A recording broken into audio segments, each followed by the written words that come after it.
qish kirib qoldi. Ancha-muncha kaptar go'shti sho'rpasi iste'mol qilib turing. Amaliyotda kaptar go'shti va bochka go'shti ikkini solishtirganda kaptar go'shti bakrak quvvatli chiqadi. Bochka go'shti oliy darajali quvvatli yemeklik hisoblanadi. U asosligi badanni quvvatlash, payni chingitib sog'lomlashtirish, badan funksiyasini ilgari surish ro'li bor. Bochkaning tarkibida oqsil mo'l bo'lib, amino kislotasi tuzilishi intayin muvofiq. U odam badan tarafidan oson simiriladi. Bochkani ko'proq yeb berganda vujudni yetarli ozuq bilan ta'minlab qolmasdan barliq a'zoning hayotiy kuchini urg'utadi, metabolizmni yaxshilaydi.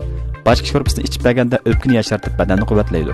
Payin so'ngaklarni chingitib jismoniy kuch, ko'rish quvvati, aqliy kuchni urg'utadi. Aloqat, nilupar urug'i mig'iz bilan tayyorlangan bochka sho'rpasining qichishini pasaytirish, teri qurg'oqlashini davolash, terini paqaraq qilish yo'li bor. Biroqlik ko'mibadek, ya'ni shango bilan tayyorlangan bochka sho'rpasining qon aynishini yaxshilash, qayrishni oldini olish va yasharish yo'li bor. Terini go'zallashtirib, badanni kuchlantirib, yoshlik hayotni urg'utadi. Bochka go'shti tarkibida har xil ozuqlik moddalar intayin bol. Uning tarkibida ko'mirchak moddasi yimron bo'g'im ingizni qilishmaydi. Bochkani davomli yeb berganda odam badaniga ozuqlik to'liqlash bilan birga odam badanining funksiyasini tanishib, terini paqaraq qiladi. Shuningdek, jinsiy iqtidorni yuqori ko'taradi. Aloqat bilan tayyorlangan bochka sho'rpasining ta'mi yeyishlik bo'lib qolmasdan badanga quvvat to'liqlashdagi shifoliq rolim bor bo'lib, u umrni uzartadi ham ko'ngillik yemeklik bo'la oladi. Salomatlikni tezlaslik keltirib, jarohat ig'izini tez saqaytadi. Qizil pirchoq bilan tayyorlangan bochka sho'rpasi hamma odam biladigan quvvatli yemekligi. Bu xil bochka sho'rpasi tarkibida kollagen intayin bol, jarohatning tez saqayishiga foydali. Undan boshqa mangni quvvatlab umrni uzartadi. Bolalarning aql yetilishida muhim rol o'ynaydi. Undan boshqa bochka go'shti charch tushishni yaxshilaydi.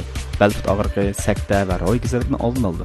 Bochka go'shti tarkibida B guruhidagi vitamin, pantonik kislotasi intayin bol. Balfut og'riqi qatorliq kasallik alomatlarini yaxshilash roli bor. Bochka go'shti bu xil kasallik alomatini pasaytirish roliga ega bo'lib qolmasdan pantonik kislota arlardagi urug'dan xolisi hil tamratkisini davolaydi. Nilupar urug'i mig'iz bilan tayyorlangan bochka sho'rpasi odamni ruhlantirib, muskullar harakatini jonlantirib, qon aynishini yaxshilab, yallig'ni yondirish, og'riqni pasaytirish, ishchiqni davolash roliga ega. Bu yana tosh tushish ahvolini yaxshilaydi. Bo'libmi o'tki tosh tushganlar muvofiq iste'mol qilish foydali. Arteriya qitishning oldini olib bosh qiyish, qon besim ham yashanganlardagi ziq kasalligiga foydali. Undan boshqa ayollardagi odat og'ritib kelish, tug'maslik, odat to'xtash qatorliq ahvollarga foydali. Bola tushib ketish xavfini ozaytirib bo'ladi. Bochka bilan piyozni qo'rib yeb berganda uyqu va hazm qilishni yaxshilaydi. Og'riqni pasaytiradi.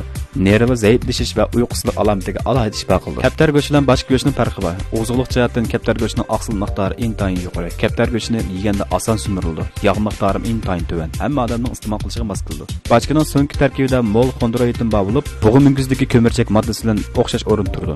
Doim iste'mol qilishga mos keladi. Teri hujayralarining hayotiy kuchini oshirish, chidamchilikni oshirish, qon aylanishini yaxshilash, shundaqla qon to'liqlash roli bor. Bochkaning tarkibida yana bir qadar mo'l bo'lgan amino kislota, arginin kislotasi bor bo'lib, badanning oqsil bilan birikishini ilgari surib, jarohatning tez saqayishiga foydali. Undaqda kaptar go'sht iste'mol qilish kerakmi yoki bochka go'sht iste'mol qilish kerakmi?